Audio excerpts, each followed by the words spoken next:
Welcome to LifeGroups. We're glad you're here. LifeGroups are designed to give you a place of community, a place where you can grow in your faith with other Christians in the journey. Over the next few sessions, we're going to talk about what Paul talks about in 1 Corinthians 13, where he says, faith, hope, and love abide.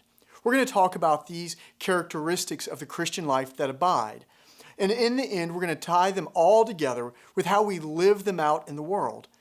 And so in this session, we're going to talk about faith. But to talk about faith, we really need to talk about our fear, because all of us in life struggle with fear. There's a story in Scripture, Mark chapter 4, where Jesus asks the disciples, "Why are you afraid?" And it may be one of the most important questions that Jesus ever asks, because all of us have fear in our lives. All of us have things that make us afraid. It's the common human emotion. Bertrand Russell says this in his book, The Conquest of Fear. He says, fear causes more misery than all the sin and sickness of our lives combined. We are not sick all the time. We are not sinning all the time. But most people are afraid of something or somebody all the time. So when Jesus asks the question, why are you afraid? It's a question that we understand. In our scripture, it's a question that the disciples definitely understood. When Jesus asked that question, the disciples and Jesus were out on a boat in the middle of a lake, in the middle of the night, in the middle of this massive, unbelievable storm.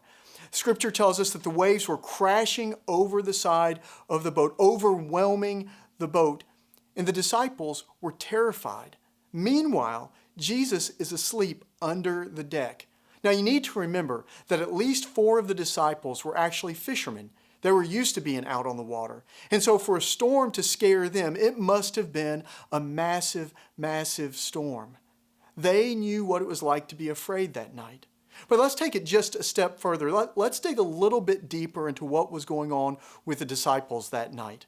Fear of water was something that was widespread because in the minds of someone in the ancient world, particularly in the first century or before, water was a symbol of chaos and evil. Think back to the book of Genesis. At the very beginning, when there was nothing but chaos, Scripture tells us that the Spirit of God moved across the water because water was chaos. In Psalms and in the book of Jonah, it says that only God has the power to calm the storms. Only God can overcome the chaos and the destruction that water brings. And so when the disciples are terrified that night, it's not just the storm that has them on edge, but they're wondering to themselves, will the chaos win? Will evil win?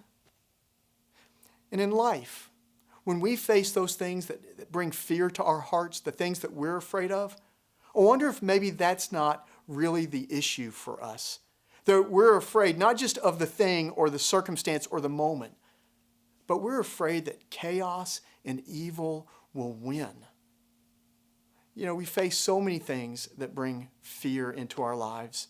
Maybe you're scared about something in your marriage, or maybe you've invested so much in your kids' lives and you still can't control what they're doing, the choices that they're making. Maybe your parents are getting older and you're afraid of what the next few years might be.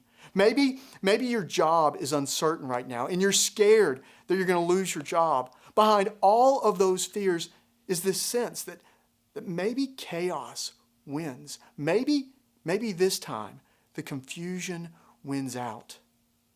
But here's what happens in the story with the disciples. They get Jesus up and they ask Jesus a question. Jesus, do you not care that we're about to drown? Notice that they don't say to Jesus, save us. They're just afraid that Jesus doesn't care about them. How much of that is our story as well? So often things happen in life to us and we wonder, where's Jesus? Why doesn't Jesus care about this moment in my life, what I'm going through right now? But here's what Jesus does. Jesus steps into the storm without ever being asked, and he says, peace, be still. And immediately, the waves cease. The storm stops. And what the disciples discover in that moment is that they were never really alone out there in the storm. That it wasn't just a little piece of wood, a tiny flimsy boat between them and the storms. Jesus was with them. Jesus was with them in the boat all along. Jesus was the one for them who didn't just calm a storm, but reminded them that the chaos and the confusion would not win. And it's after that moment, in the peaceful moment out there in the lake, that Jesus looks at the disciples and he asks them, "Why were you afraid?" And it wasn't because Jesus is trying to berate the disciples. Jesus isn't trying to put them back in their place with the question. He's trying to bring to the forefront that he is with them.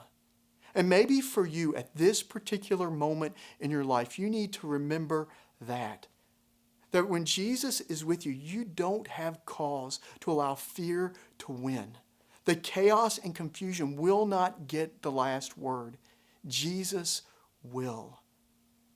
And the invitation of Jesus through this story to you and to me is to step out in faith, trusting that Jesus not only has the power to calm the storms around you, but Jesus has the power to calm you in whatever storm that you're facing.